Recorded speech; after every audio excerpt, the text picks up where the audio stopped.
Okay, welcome back. And I got a fender on, but it wasn't without its issues. So the fender is actually fitting pretty nicely. It was a little bit of a tight fit getting it in, but really not that bad. There are a couple of issues. One of them I knew about and I planned ahead for, and that is the fact that the screw that's supposed to go up from here and into a post that's on the fender, that doesn't line up, and I knew it wasn't going to. So I actually, if I can get a, there you go.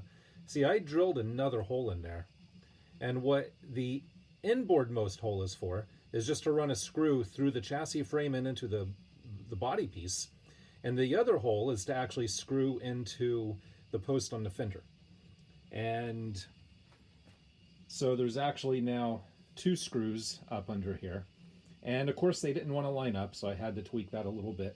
But it is bolted back here, it is screwed here, and it is screwed into the front. There's a screw in there. So it's on there and it fits and it looks pretty good. But the biggest problem is the fact that now the hood doesn't fit. You see, the hood is probably the most finicky part on this entire car. Every time you do something, every time you put something on, it changes the fit of the hood. So, thinking back, maybe I should have done the hood last. Probably would have been the best idea, is to not even look at the hood until all of this is done and then fit the hood to it. Because what I've been doing is every time I do something to the car, I put the hood back on just to make sure the hood still fits. And before I put that fender on, the hood still fit. Now the fender's on, the hood doesn't fit. Why? I have no clue. Couldn't tell you. Now I have, well, that's kind of a lie. I have a suspicion, but I'm not sure if that's correct or not. I think the hood is hitting on that part of the fender right in here. Which I did trim that back a little bit because I test fitted it and I realized it was hitting. I trimmed it back and it fits a little bit better, but still not well, still not very good. It doesn't look like it's really hitting that very much, but I think it is just enough to make the hood not fit. The problem is when I put the hood on, this corner of the hood, that bottom corner of the hood, gets sucked in. So it's like way inside instead of out flush with the car. And I'm thinking maybe that's because the front piece here is pushing that in. I mean, when it's on and I look at it, it doesn't really look like that, but I think that's what's happening. The fitting of this hood is just very odd. It's weird. It's just bizarre how it never fits the same way twice. Like you can put it on and take it off and put it back on and it fits different. But yeah, that corner here is just sucking in way too far. And again, I have an idea that it's here, but that could be completely wrong. So I'm going to more than likely have to completely refit the hood, take the side panels off, reshape things. I don't know how well you can see those, but that is the little hood latch. There's one here as well, one right there. Those are just made up of these pieces out of the kit. That's just normal kit build stuff, nothing special here. Here you can see how those go together. And I actually screwed that on to the fender before I put the fender on, just because I thought that would make it easier, which it did. However, upon test fitting the hood, I saw that the slot that that's supposed to go into is further forward. So I'm thinking I'm going to have to re-drill a hole right about there and move that thing forward, maybe, I don't know, 1/4 of an inch or less. So yeah, that'll have to be repositioned. This one I think is lining up. I got to double check it. It's just, yeah, one of those things. So I think what I'm going to do is I'll go ahead and put the other fender on, and then I'll work on getting the hood refit. Hopefully you can see that okay. But yeah, that corner is just in too far. This is up too far. I can't push that down because that's kind of on the wrong side of that piece here. And I did notice when I was trying to pull this out, that front corner was hitting, keeping me from pulling that out. So I do believe that is the issue right there. So I'm going to go ahead and just put the other fender on. And actually, you know what? That's probably a mistake. I should probably get this side fitting correctly, then put the other fender on, and then make sure the other side fits. Because if I put the other fender on and I can't get this to fit, then it's possible the other fender is what's holding it up. So let me get this part fitting right, then I'll get the other fender on. And so I'm going to do that. When we come back to the video here in just a second, both fenders should be on, the hood should be fitting fine. Then we'll start putting on the headlights. Okay, as you can see, both fenders are on, and they actually, as far as I can tell, they're actually both even and straight, and they look good. I'm happy with those. So now I did get the hood panels to fit a little bit better. I still need to do some more tweaking with that, but I'm going to just put that on hold for now. Just because I got tired of putting it on, taking it off, put it on, take it off. So the hood is for future me. But I think it'll be okay. It's I got it fitting not too badly. But anyway, so I also got the headlight bar in. Now it's still loose. Now the nuts and bolts are in, but loose, just so I have a little bit of room to move around here. I got one headlight on. I don't have the lens in yet, but I do have the light bulb in. And that's what I want to talk about now, is the Model Motorcars headlights. So let me put the camera down and we'll take a look at the Model Motorcars headlights. All right, this is the Pocher kit headlight. And of course on the clear parts, you have the lens that would go in there. And then this piece just kind of snaps over top. Of course, there's the plastic reflector that goes in there first, like that. And then the lens on top. And now I can't even get that. There it goes. So with the lens on there, that will get a little bit tighter, but it's still kind of like loose and can pop off. So gluing that on without making a mess of the glue, and I don't know. I mean, it works. It's just not ideal in my opinion. So anyways, the Model Motorcar headlights are like this. You can tell the shape is different. The shine is different. As far as I can tell, this is stamped out of, I don't know, steel or brass and then nickel plated. This is probably cast brass or cast bronze and then chrome plated. So it's theoretically the more correct shape, and it's a lot shinier and looks nicer. And it also comes with cast and plated reflectors that will get bonded in here, probably with JB weld. Now for the wires to pass through, they include a little slot right there.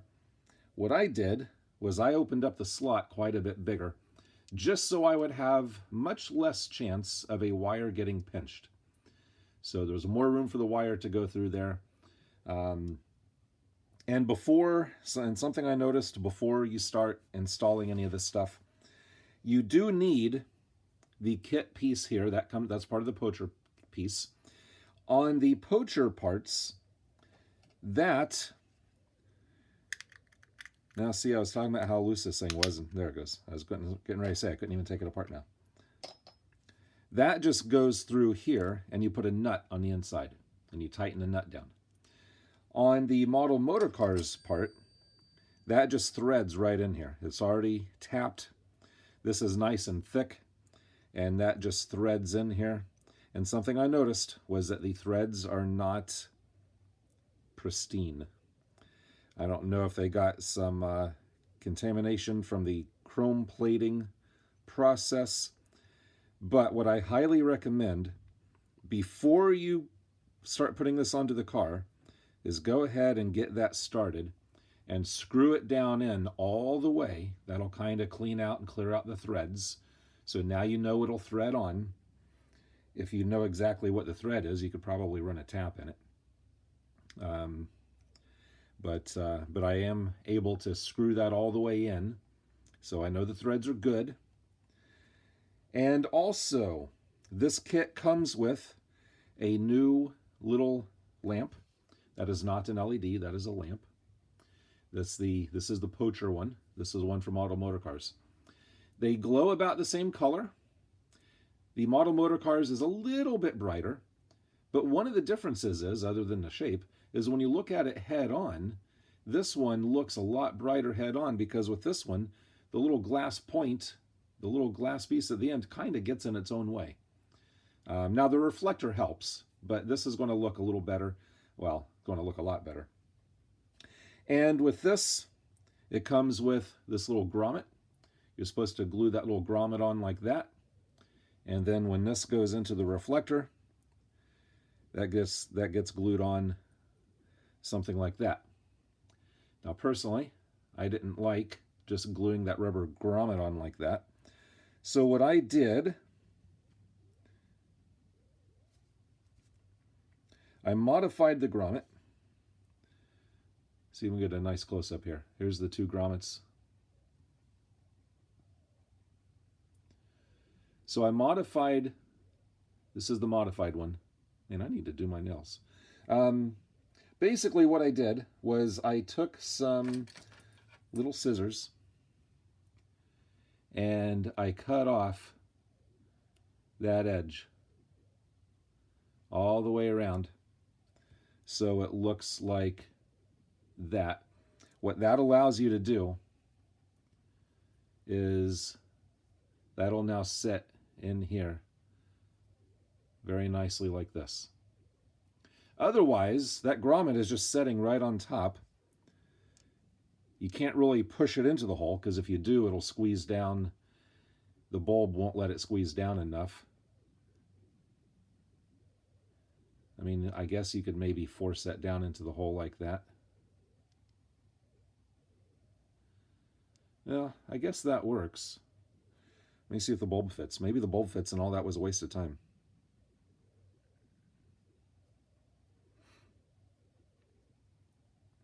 The bulb doesn't really go in there very well now. It's a really tight fit. So honestly, you might be able to do that, but I think cutting that ridge off so it fits in there nicely is better. That's just my opinion. And then that bulb goes in here. And I'll use a little bit of the UV curable resin just to hold that all in, just like that. When you look at the instructions for this on the Model Motorcars website, they tell you to first start by soldering the wires to the leads. And then they have you feed it through the front and out the back, so that way you have a completed assembly when you put it onto the car. I'm kind of doing it backwards, because if you remember, I already routed the wires up to the fenders. So I have to put the headlight, I have to put this on, feed the wires through it, then solder it to the bulb. And then I can put the reflector over top of that and then put the lens on. So I'm kind of doing it in a reverse order of what the instructions say. Either way works, whatever way is easier for you. However, I did notice that you can't solder wires. Well, you can. My normal soldering station, my soldering iron, would not even come close to sticking solder to those leads. It tried really hard, but solder would not stick to those leads. I don't know if those are stainless. Well, I'm sure they're not stainless. I don't know what they are, but solder won't stick to them. What I had to do to get solder to stick to those was I had to cover them in flux and heat them up with a butane torch. And it got hot. But I finally got solder to finally stick to it. But by the time solder stuck to it, it started smoking. Smoke started pouring out from the base here. I don't know if that's some kind of a resin or what that is, but it was starting to burn and smoke the resin in there. And as soon as smoke started coming out, I'm thinking, well, that's great. I just fried the bulb. But I connected a battery and it still worked perfectly fine. So these things can take a lot of heat. Now, the only thing I can think of, because when you look at the instructions on Model Motorcars, the bulb looks very slightly different as far as the markings and the coloration. It looks very slightly different. So I'm thinking maybe they used a different batch of bulbs that had different leads. Maybe these are used for push-in sockets and not for soldering. But my plan was, if heating it with the torch didn't work, I'd have to just go online and see if I could order different bulbs that would have different leads I could solder to. I figured it wouldn't hurt to heat it up and solder, because if I fried it and it failed, I mean, I couldn't use it. If I can't solder to it, I can't use it. So I kind of got lucky, and it still works even though I heated it up that hot. Now, right now, in the car, I've got the other bulb soldered in.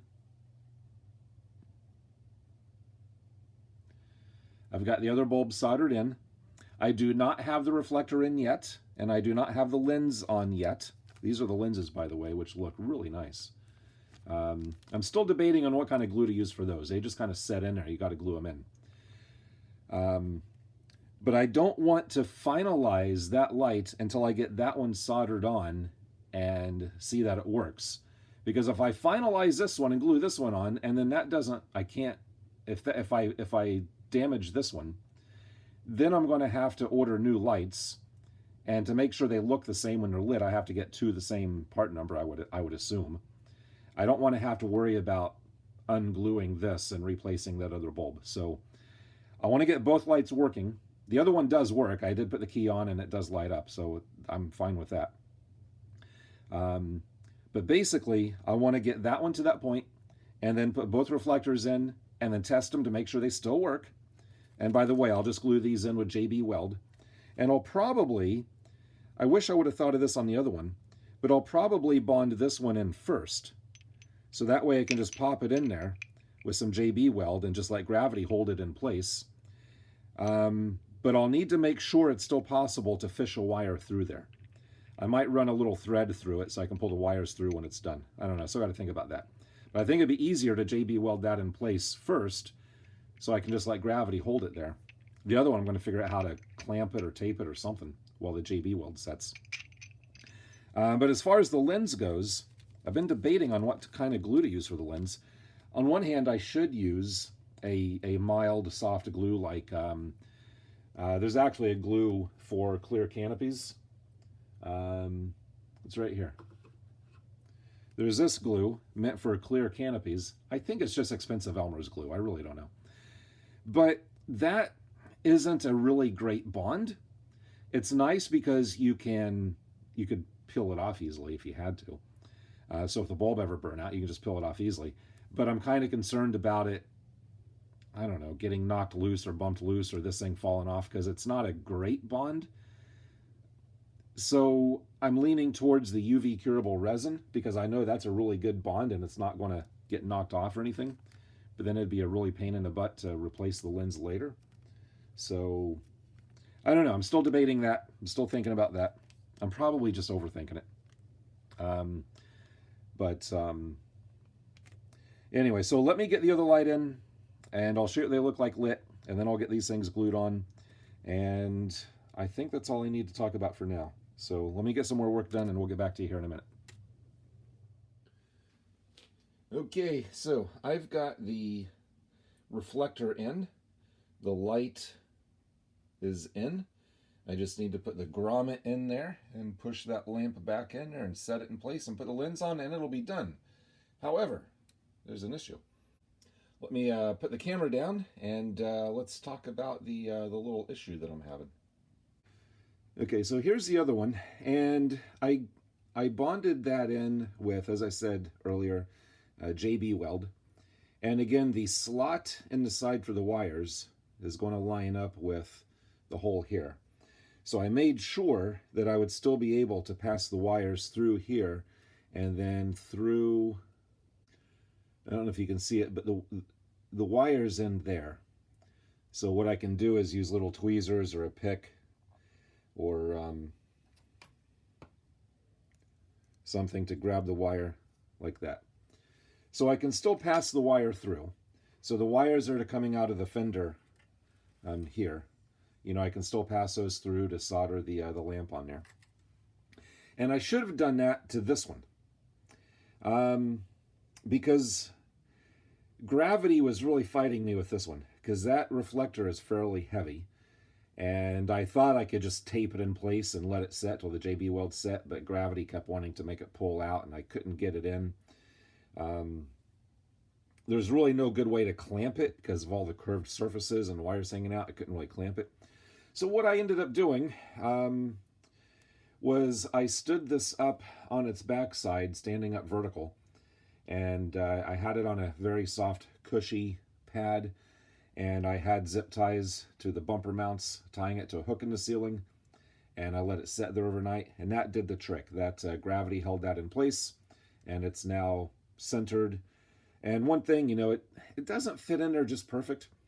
So you got to make sure it stays centered all the way around, because if you're not careful, you could have like no gap on one side and a big gap on the other side, because it does just kind of want to float around and rock around in there. There's no feature that registers it perfectly in place. So even with this one setting, well, both of them setting vertically, I had to use a piece of tape in a couple places to hold the gap even all the way around. So it would have been nice. I mean, these things look really nice. These things, I mean, I can't complain about the look of them, but I can complain about the way the reflectors are mounted. I think they could have done a better job with that. It's just my opinion. But the problem I'm having, remember I said before, the little light bulbs here. See if I can get this to focus. The little light bulbs here, you can't solder the wires to those. I mentioned that earlier. Now on the one in there, I finally got some solder to kind of stick to them. I don't know how well it's actually wetted in, but I did get the wires to stick, and I did give them a little bit of a tug just to make sure they weren't going to pop off, and they did stick on there. I don't think it's a proper solder joint. I think they're just kind of stuck on there, but they're heat shrunk and they work, and they don't pull off. But this one, I could not get solder to stick to this at all. Normal soldering irons out of the question. I tried a small butane torch, which is what I used for this one, and it didn't work. Then I got out the big torch. Those things were glowing like bright red, and they might have been starting to melt a little bit. I don't know, but those things were glowing, at least a bright orange. The solder was like sizzling off of them, but it was not wetting in. No matter how hot I got it, the solder would just not stick onto those. And if you're thinking, I just don't know how to solder, well, that might be true, but I've been soldering stuff for well over 40 years. And if it's because I don't know how, then there's something weird about whatever that is. I just don't know how to solder to that material. I don't know if it's stainless. I don't know what the heck it is. But I can't get solder to stick to it. And with 40 years experience of soldering stuff, if I can't get solder to stick to it, I don't know how other people are supposed to be able to do it. I'm thinking, and I think I mentioned this earlier, that the ones that they used on their website showing how to do it was maybe a different part number with a different material lead coming out. Maybe different part numbers of these bulbs. Maybe some are meant to be soldered, some are meant to just be plugged into a socket. But I cannot, for the life of me, get solder to stick to that. And for as hot as I got this, I bet you that bulb probably doesn't work. I'm surprised that one still does. But I'd be willing to bet this one doesn't work. So what I did, I went online yesterday as soon as I failed with this. Well, I'm thinking, well, DigiKey should have these, because DigiKey has everything else I've ever needed. They're an electronic supplier, if you're not familiar with DigiKey. And they don't have them. So I went on to Amazon. Amazon didn't have anything. So I went to eBay, which is where I should have gone in the first place, because eBay has everything. There were 3. So this is a 3mm incandescent lamp. I could go with LED, but it just seems wrong. It just seems wrong to put an LED in a model like this, in a car like this.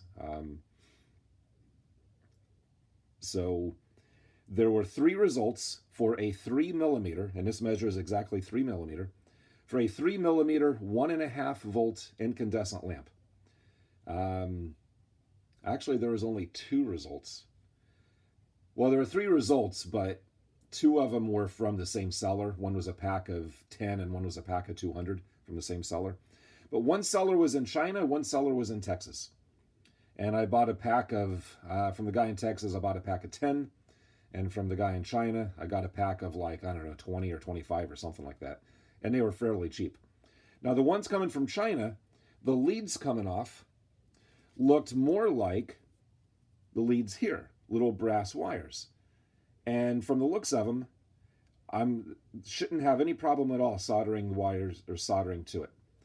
The bulb itself looks just like this one, but again, the wires look like they're solderable. The ones coming from Texas look more like this, but they also look more like the ones in the instructions at the Model Motorcars website. And if you look at the ones, I mean, this one looks kind of burnt. Like I said, I got it way too hot. But the when you look at the one on Model Motorcars website, it's like the material here looks different. It's like a couple of little stripes instead of one big thing. So the way it was assembled is different. And that's what the one from Texas looks like. And obviously the one on Model Motorcars, they soldered very nicely to it. So I'm hoping the one from Texas I can solder to. So the one coming from Texas, I should get in a couple of days. The ones coming from China, I won't get until like next month. So I'm really hoping that the one from Texas I can solder to, because otherwise it's going to put this whole thing behind a month, which would really suck. So I don't want to finalize the lens on this one until I get my new bulbs and get this one working, because if they glow at a different color, you know, it would look really bad to have these 2 different colors or 2 different brightnesses.